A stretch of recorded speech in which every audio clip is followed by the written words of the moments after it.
É comum pra mim acordar e ter mensagens me perguntando se vai ter mais capítulos de Baki e Scarface aqui no canal. Sempre respondo que vai depender do Itagaki e vocês pontuam. Tomara que volte, Scarface é bom demais. Tem muita violência, as cenas de ação não se limitam apenas às artes marciais e sinceramente galera, eu até concordo com essas frases. Tomara que o Itagaki dê mais atenção para esse Gaiden do Hanayama, mas penso que o Scarface, a saga do Grandmaster que veio depois desse momento aqui, bebeu muito da fonte dessa luta que teremos hoje no canal. Mas antes de um banho de sangue, a cena ia para a cidade de Tóquio, onde Baki e Kozui caminhavam por uma das ruas da capital. Até que no momento, Kozui dizia: "Eu achei uma graça." Baki olhava confuso e Kozui explicava seu ponto.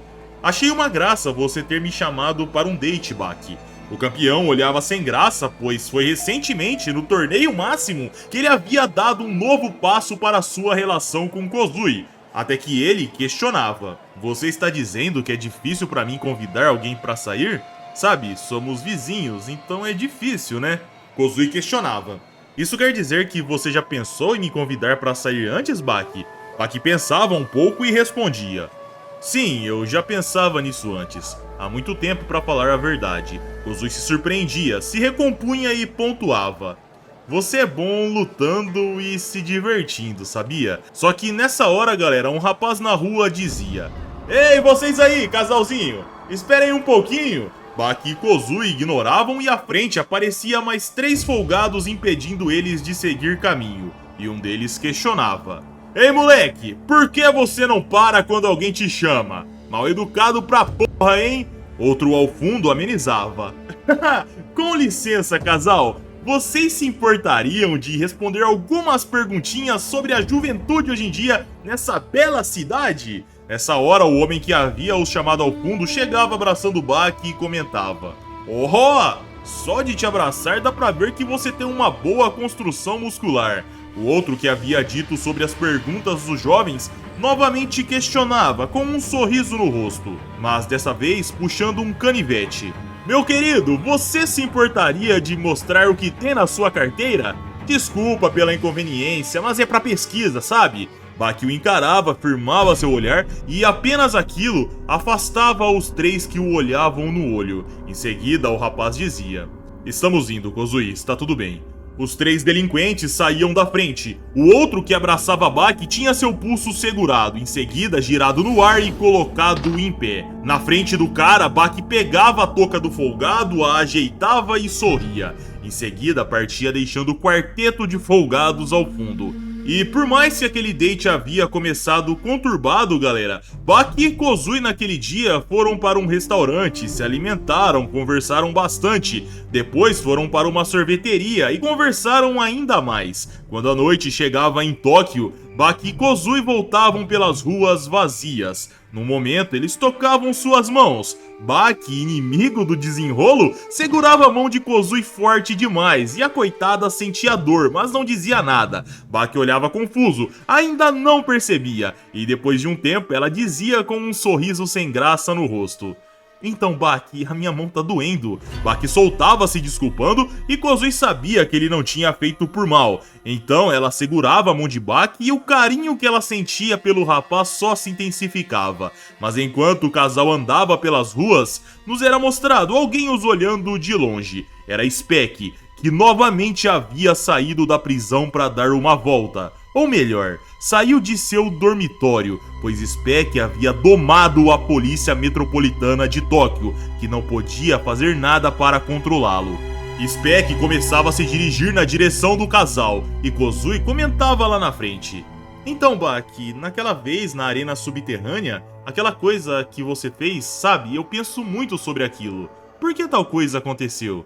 Você me disse que talvez pudesse até morrer, e depois me abraçou daquele jeito. Aconteceu tudo numa situação no mínimo peculiar, e depois nunca mais aconteceu."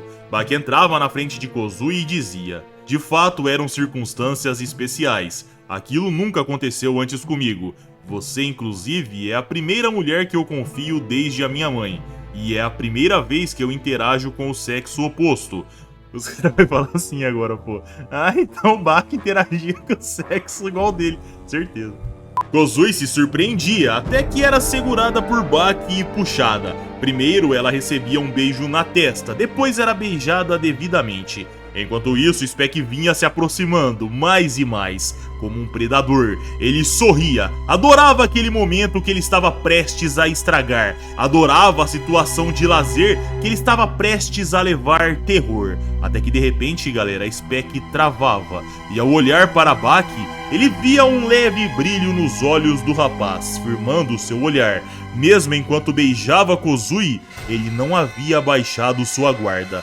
Speck travava, pois ele sabia que aquilo era um olhar de alerta. Mas Speck não dava a mínima, não se intimidava. Ele jogava seu braço para trás para golpear, mas antes de emitir qualquer som, uma mão fechava sua boca e começava a afastá-lo de lá. Era Kaoru Hanayama, que partia com Speck ao fundo, enquanto Kozui sequer havia percebido, e ela comentava: "Nossa, essa noite tá bem quieta, né?" Baki concordava e a cena ia para Hanayama, que havia soltado o prisioneiro. Speck abria um sorriso e comentava: então era você." Hanayama não respondia, apenas o encarava e Speck continuava: "Estou feliz. Presumo que você seja do tipo orgulhoso, certo? Então você deveria me chamar para sair com um pouco mais de educação, garoto." Mas uma coisa eu entendi e ficou claro como um véu branco para mim. Apesar de jovem, de todos os 5 lutadores, você é o mais próximo de nós, os 5 condenados. Hanayama não dizia nada e Speck continuava: "Ah, sim, sim. A propósito, o que você..." Só que enganando Hanayama, galera, Speck enfiava um pisão no meio da cara de Hanayama antes de completar sua frase. O Yakuza se afastava sangrando, firmava seu pé e parava, e voltava a encarar seu agressor. Speck via aquilo e questionava: "Você ainda não está bravo? Eu te ataquei do nada. Você pode chamar isso de um golpe de trapaceiros. Vai mesmo deixar isso pra lá?" Hanayama começava a tirar seu sapato, puxava a barra de sua calça e ia tirando todo o seu traje. Quando chegava na região da cintura, a calça rasgava, o cinto estourava e Hanayama finalizava sua retirada de roupa de forma grosseira, mas elegante, uma combinação que apenas ele era capaz de fazer. Sua tatuagem do homem com o sino nas costas nos era mostrada, e olhando aquele corpo preenchido de cicatrizes, de espadas, tiros e até mesmo tatuagens, Speck achava maravilhoso. Então ele não se controlava e disparava. Pegava uma pedra no caminho e avançava na direção do Yakuza. Mas de repente, Speck firmava seu pé e subia com um gancho, que explodia no queixo do seu oponente. Hanayama sangrava novamente. Speck pegava outra pedra e a carregava, e entrava golpeando com a pedra na mão o meio do rosto do Yakuza. Porém, o condenado não parava, ele pegava o sapato de Hanayama e acertava o rosto outra vez. Sorrindo, Speck jogava o sapato fora e Hanayama sangrava. Porém se recompunha e encarava o prisioneiro. E novamente, continuava com seu avanço. Ele agarrava o rosto do seu oponente e o empurrava contra um poste, que era arrancado ao receber Hanayama batendo de nuca contra ele. Os casais na praça ao fundo tomavam um susto, e nessa hora, a cena cortava para as ruas da capital movimentada. Lá, 2 jovens encrenqueiros brigavam. No momento de fúria, ambos puxavam um canivete, mas na mesma hora, eles recebiam um croque de alguém que vinha do nada. Era Shiba Shiharu, que parava entre os dois e exclamava: "Meus irmãos de batalha, resolvam seus problemas de forma limpa." Os dois olhavam confusos e alguém no fundo dizia: "Que porra é essa, maluco? Para de se meter, deixa os dois brigar aí, pô!" Shiba olhava pro cara que havia dito e questionava: "Disse algo?"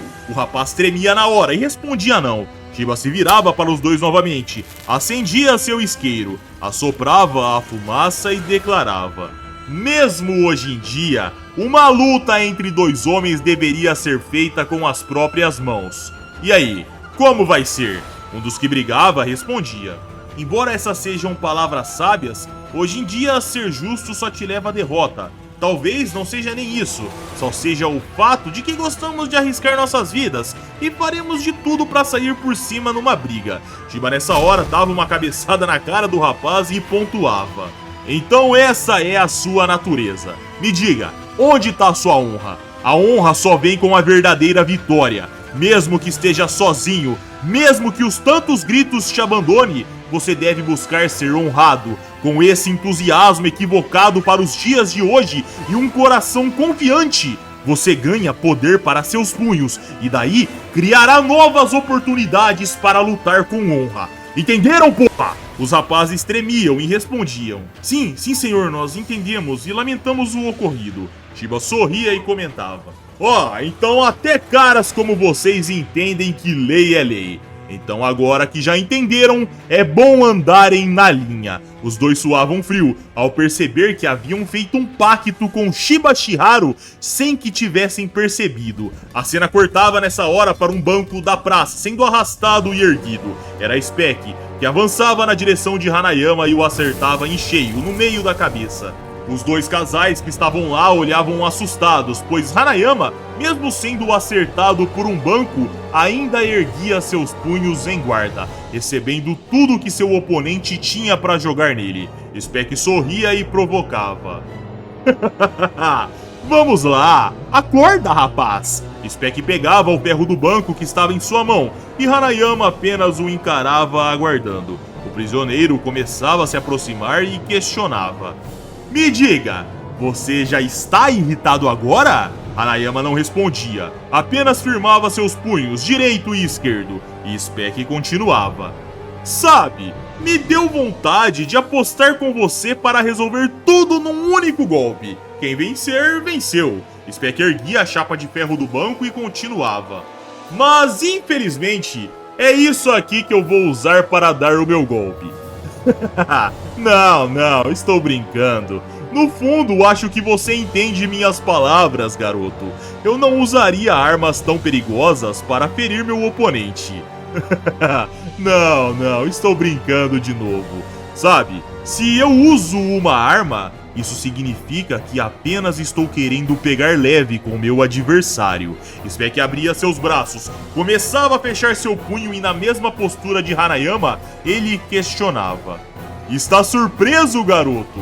Deixe-me usar uma postura parecida com a sua. A cena nessa hora, galera, cortava para Nova York, nos Estados Unidos. Mais especificamente no porto de Nova York, onde estava a Estátua da Liberdade, o símbolo de orgulho norte-americano. Em volta dela, um guarda fazia a ronda noturna, até que se aproximava de uma região. Ele via uma espécie de plástico colado na estátua e questionava: uma marcação? Será que acabou de ser consertado e eu não tô sabendo?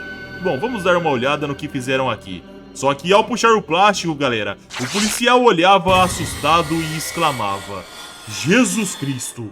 A cena voltava para Tóquio, onde Spec comentava: garoto, no Japão eu sou chamado do deus do karatê, mas eu não sou uma lenda de fato, nem minhas mãos e pés.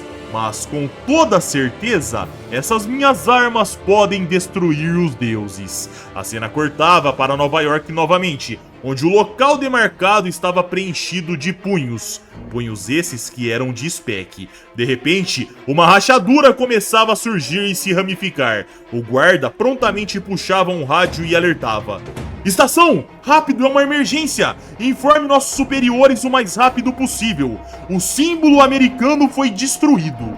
Nos era mostrado a Estátua da Liberdade se rachando ao meio. E retornávamos para o responsável por aquilo, que dizia em guarda: meu ataque de apneia é devastador. Cada golpe meu explodirá em você com todo o meu poder.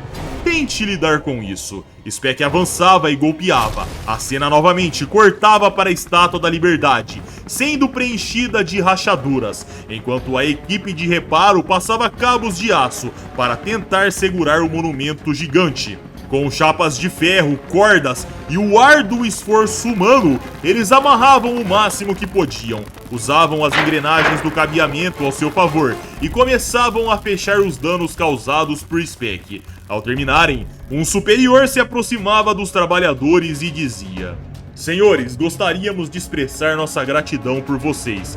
Vocês são os mesmos que participaram das nossas missões da Defesa Nacional, então já esperávamos um bom trabalho. Vocês devem se orgulhar de ser fuzileiros navais. Nossa deusa protetora estava prestes a ser destruída, então nossa total gratidão a vocês, bravos guerreiros. Porém, ainda assim devo dizer, estamos extremamente intrigados para saber que arma foi usada nesse ataque terrorista. Nos era mostrado Speck lançando em Hanayama a sequência que destruiu a Estátua da Liberdade, e ele pensava: o que acha, garoto? Esse é meu ataque de apneia. Você irá embora para o outro mundo em breve. Nos era mostrado Hanayama sendo arrastado, recebendo os golpes em cheio no meio do rosto. Ele firmava seus pés na calçada, mas para Speck aquilo não fazia diferença, pois ele intensificava seus golpes, voltava a arrastar Hanayama e pensava: você não será capaz de parar isso, garoto. Você será derretido, terá seus ossos completamente destroçados. Nos era mostrado Hanayama chegando agora até uma árvore enquanto era golpeado. Ele batia de costas e Speck sorria, pois dali ele poderia soltar seus golpes de forma ainda mais brutal. O corpo do Yakuza começava a ceder para baixo, porém num instante ele se firmava novamente para cima e voltava a receber os golpes. O condenado nessa hora tomava um susto. Ao golpear com sua direita, ele via Hanayama avançando com um swing que acertava seu rosto. E nessa hora, entrávamos num flashback, onde alguém explicava no departamento de polícia: senhores, temos o prazer de apresentar a unidade móvel especial antiterrorista do Departamento de Polícia Metropolitana. Oficialmente adaptado e totalmente armado, composto por 20 membros de renome do país para trazer a vocês a elite. As medidas mínimas exigidas: altura 1,78 m, peso 80 kg, com um período de 400 dias de treinamento extremamente rigoroso. Se este soldado porventura cair da média de 80 kg uma vez sequer, ele será mandado para casa, estará dispensado da elite. Como equipamento, cada um deles serão equipados com o capacete especial da Polícia Móvel da unidade FRAP. Em comparação com membros normais, é 3 vezes menos pesado e 5 vezes mais resistente que um capacete habitual. Tal item já está verificado e completamente fora do período de testes. Seu material é composto por reforço acrílico da face, testado e imune para com disparos de armas de fogo e explosões, proteções de feridas externas à parte frontal. A proteção da cervical permite a movimentação e evita feridas laterais causadas por movimentos de impacto na cabeça, evitando assim danos no cérebro. Proteção total dos braços e pernas, em cada caso testado quanto à resistência. Quaisquer partes vitais do corpo são protegidas com os mesmos materiais, terminando assim a armadura de nossos guerreiros. Como arma, eles serão equipados com o mais novo e avançado modelo. Essa série dispara 6 tiros contínuos AP de minério de ferro de 800 gramas cada. Sua velocidade é o padrão, 47 metros por segundo. A força de impacto é como o lançamento profissional de um jogador da liga principal, disparando de perto. Sonoda nessa hora interrompia dizendo: já chega disso! A verdade é que com 6 homens, nós não conseguimos controlar um único prisioneiro. É a terceira vez que ele, Speck, foge. Ele entra e sai da nossa prisão quando ele quer, como se fosse a casa dele. Os demais oficiais olhavam sem saber o que fazer. Sonoda batia na mesa e continuava: esta é a sala de detenção da Polícia Metropolitana de Tóquio, da qual vocês tanto se orgulhavam. Uma das melhores celas do mundo, não? Eu lembro, vocês falaram tão bem delas pra mim. Vamos lá. Mostre-nos sua elite, seus super soldados que derrotou essa unidade móvel especial antiterrorista. Ative-o e mande eles enfrentar Speck. O oficial respondia sim, senhor, e nos era mostrado Speck saindo pelo corredor da delegacia como se não fosse nada, mas dessa vez ele era interceptado pelos soldados da elite de Tóquio. Um vinha golpeando por baixo e outro chutando por cima. Speck recebia um pisão com os 2 pés protegidos pela bota de campo. Recebia um chute no pescoço do de baixo. Porém, Speck nem saía do lugar. Ele pegava um dos soldados, o segurava pelo capacete imune a armas de fogo e explosões, e quebrava o pescoço do mesmo. Prontamente, outro soldado ao fundo apontava a arma e disparava 6 projéteis que saíam a 47 metros por segundo. Speck sorria e era acertado pelas 6 bolas de ferro. Porém, dano algum era feito. Na sala principal, Sonoda aguardava assistindo aquilo, mas de repente, Speck avançava e com seu punho ele explodia o capacete do policial acertado. O mesmo tremia agonizando, e os outros elites disparavam em conjunto. Todos os disparos acertavam o rosto, mas Speck nem piscava. Em instantes ele se aproximava e eliminava os 4, e assistindo aquilo, os oficiais da polícia metropolitana concluíam: ele vai escapar. Meu Deus, isso é muito problemático. Sonoda suava frio e alertava: não se preocupem, depois que ele sair ele vai voltar de novo para dormir, mas quando ele voltar, deveríamos usar as forças armadas com armas pesadas. A cena voltava para o presente, onde Hanayama acertava seu swing que explodia no meio da cara de Speck e o lançava para longe. O Yakuza olhava surpreso, pois Speck havia parado em pé. O mesmo tremia, sangrava bastante com um único soco do Yakuza, mas ele firmava tentando se recuperar, respirava fundo, começava a gargalhar enquanto jorrava sangue e pensava: que poder assustador! Speck nessa hora percebia algo à frente. Era Hanayama carregando seu braço para trás e batendo com outro swing. Mas dessa vez, Speck girava em 360 graus e eclodia contra o solo. Hanayama parava na frente do prisioneiro, que estava inconsciente, o erguia e dizia suas primeiras palavras questionando: quer continuar? Speck recobrava sua consciência e respondia: nunca me senti tão bem antes, em toda a minha vida. De repente, Speck via o punho de Hanayama chegando na sua direção. Ele era acertado em cheio e lançado para longe.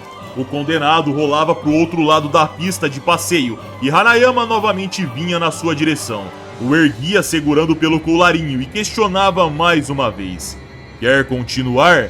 Speck gargalhava, abria um sorriso já sem vários dentes e recebia outro golpe no meio da cara. Ele eclodia contra um lixo próximo e Hanayama repetia, vinha andando, o erguia pelo colarinho e questionava: quer continuar? Speck nessa hora se mostrava bem ferido e respondia: ok, pare, agora pare. Só que ao dizer isso, galera, nos era mostrado 6 projéteis na mão de Speck. Ele colocava os objetos na boca de Hanayama e com suas 2 mãos ele golpeava o queixo. Graças à pólvora, o impacto fazia uma explosão acontecer dentro da boca de Hanayama. O impacto emanava pelo rosto do Yakuza. Speck se fechava se protegendo da explosão, que de repente ecoava a floresta fora. A cena cortava para os quarteirões próximos, onde os civis questionavam: caramba, que susto! Foi uma explosão? Algum vazamento de gás ou um disparo de arma de fogo? A cena ia para Baki, olhando para a direção do combate, e Kozui questionava: o que foi isso? Fogos de artifício? Baki soltava a mão de Kozui e respondia não, enquanto olhava para a direção do combate. A cena ia para Hanayama, que sangrava bastante, e por algum motivo, Speck suava frio de pingar. Ele olhava assustado, pois mesmo sendo explodido por dentro da boca, Hanayama o encarava e como um monstro ele questionava: quer continuar? Speck se apavorava, chorava assustado, e quando Hanayama o segurava pelo colarinho outra vez, Speck entrava com seu punho, mas dessa vez, Hanayama era mais rápido e seu soco explodia novamente na cara de Speck. O impacto agora ia para um novo patamar, a ponto do pescoço de Speck entortar ao fundo. O condenado voava para longe como se fosse um pequeno objeto. Ele batia em cima do poste e a eletricidade emanava por todo o seu corpo. Porém, Speck já estava desmaiado, mas preso lá em cima, ele era constantemente bombardeado pela eletricidade. Já Hanayama cedia e caía inconsciente. A cena cortava para momentos mais tarde, no departamento de polícia, onde Sonoda agredia um oficial aliado e exclamava: isso é vergonhoso! Como assim os projéteis foram roubados? Como diabos eu vou explicar isso? Nessa hora, Sonoda era chamado por um policial que vinha correndo e dizia: chefe, rápido, é o Speck! Sonoda questionava: o quê? Ele voltou? O policial respondia: bom, sim, mais ou menos na verdade. Nos era mostrado, galera, Speck chegando arrastado por Hanayama, que dizia na delegacia: inspetor, eu tenho um presente bastante robusto pra você aqui. Sonoda e os demais olhavam de boca aberta, viam Speck inconsciente com a língua de fora, viam o Yakuza extremamente ferido, e Sonoda se questionava: É o Hanayama ou eu estou sonhando? Hanayama pontuava. Ele é seu agora. Faça o que bem entender, Sonoda dizia. Hanayama, fique aqui para que possamos cuidar de suas feridas. Considere-se um VIP nesse local. Hanayama absorvia aquelas palavras e Sonoda ordenava. Rápido, tragam uma faixa e preparem um carro para levarmos esse cavaleiro de volta para sua casa. A cena cortava para momentos depois, onde o Yakuza saía do departamento de polícia pela porta da frente, acompanhado do inspetor que o chamava e dizia: Hanayama, nós te devemos uma. Hanayama absorvia aquelas palavras, entrava no carro, até que de repente, galera, nos era mostrado algo ao fundo, fora do carro, derrubando Sonoda. O policial que iria levar o Yakuza ligava o carro e dizia: então vamos lá, senhor. Ele acelerava para partir, mas o carro não saía do lugar, mesmo que o contador girasse, mesmo que o som de aceleração ecoasse. Então o policial questionava: ora, que estranho. O policial nessa hora tomava um susto e o narrador pontuava. O motorista e policial Tsunio Katahira, de 34 anos, testemunhou o ocorrido esta noite e contou para nós depois. Se o Hanayama chegou a se acomodar no carro? Sim, mas antes ele demorou por volta de uns 2 ou 3 minutos para chegar, mais ou menos esse tempo. E acredito que neste período, Speck conseguiu sair novamente da sua sala. Nos era mostrado Speck erguendo e segurando o carro, o impedindo de sair do lugar. Dentro da delegacia estava um completo horror. O chão afundado com os corpos dos policiais, outros dobrados ao meio, pendurados no teto, com ossos saindo para fora e todos mortos. Um verdadeiro cenário de horror. E Katahira continuava. Sim, eu concordo, nós da Polícia Metropolitana deveríamos ter equipamentos mais potentes. Eu concordo inteiramente com isso, tá? O Estado deveria permitir que os policiais tivessem rifles para casos extremos como esse, mas eles não aprovam, você sabe. Nos era mostrado Hanayama olhando surpreso no passado, Speck sorrindo em transe e de repente, Katahira e Hanayama eram girados. Ou melhor, Speck girava o carro pro lado e Katahira contava do futuro. Cara, era força bruta pura. Ele virou nosso carro de cabeça para baixo com as mãos. Nos era mostrado Hanayama saindo do carro, mas ao colocar sua cabeça para fora, Speck vinha com um pisão contra sua nuca e o condenado exclamava: Você é muito ingênuo! No final das contas, é apenas uma criança. Speck erguia um cacetete e batia contra o ferimento de Hanayama, não só uma, mas repetidas vezes. Quando o objeto quebrava, Speck comentava: Não seria tão ruim se você tivesse me matado no parque.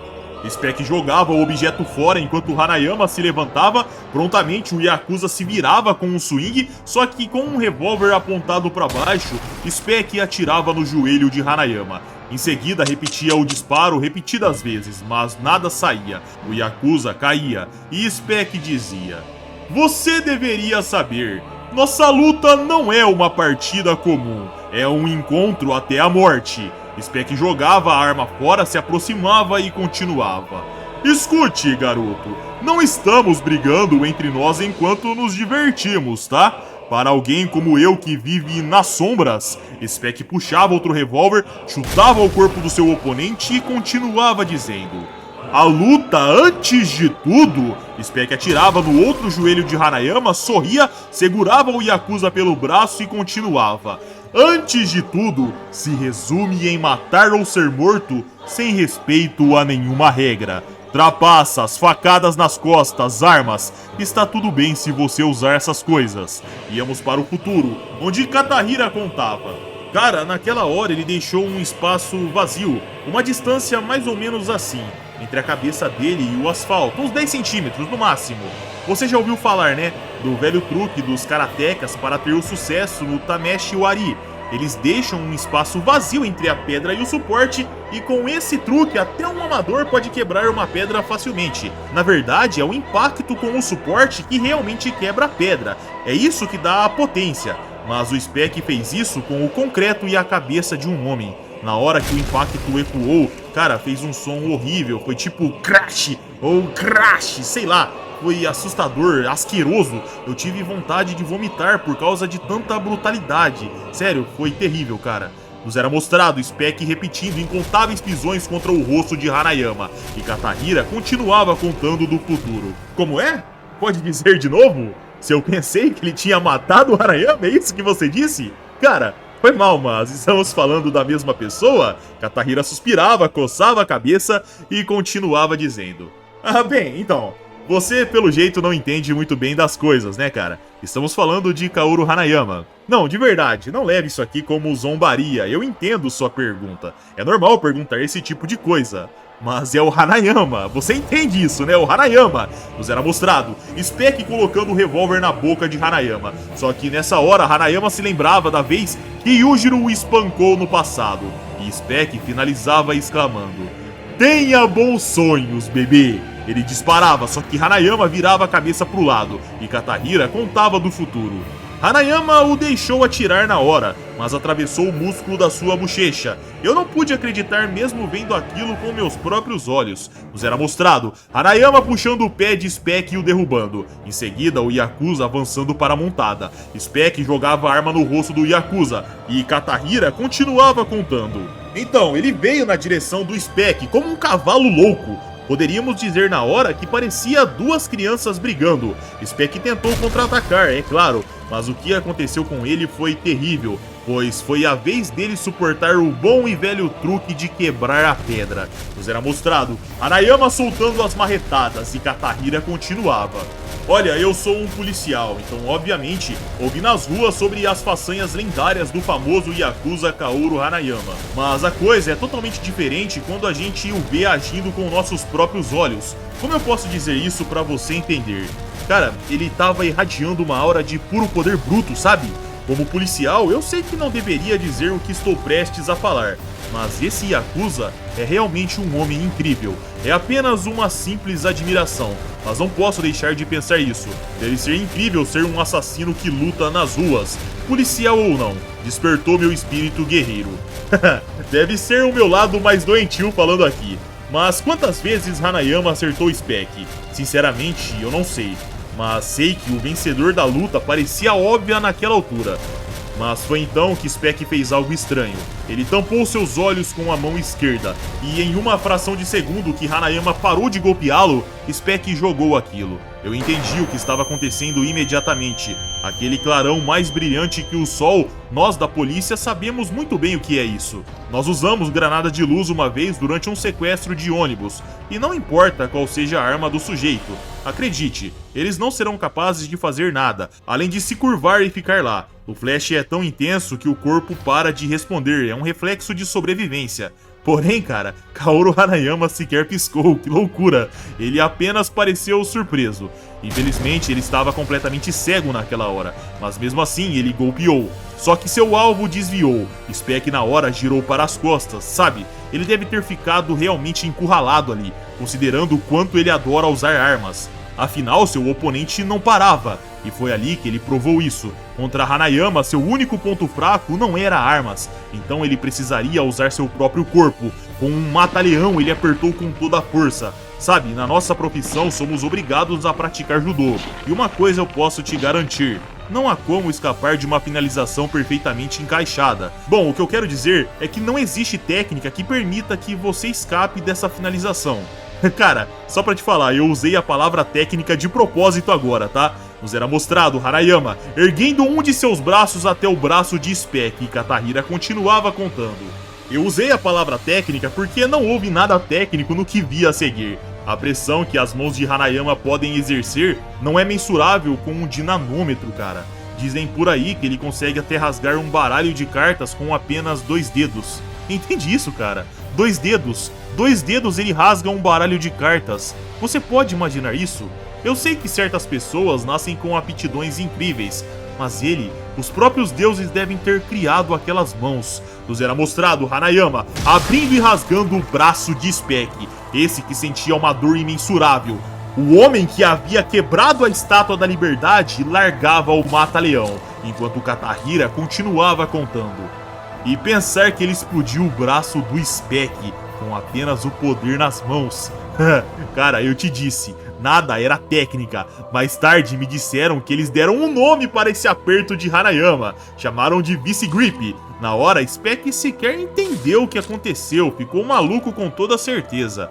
Nos era mostrado Hanayama apertando a perna de Speck, o mesmo gritava de dor. O músculo saía da região e Katahira continuava. Sério, ele deve ter sofrido demais, quando um pedaço da coxa dele foi arrancada da perna num aperto. Sim, nada de muito técnico nisso também, eu te falei. Nos era mostrado Speck entrando com o dedo na lateral da orelha de Hanayama, e Katahira continuava.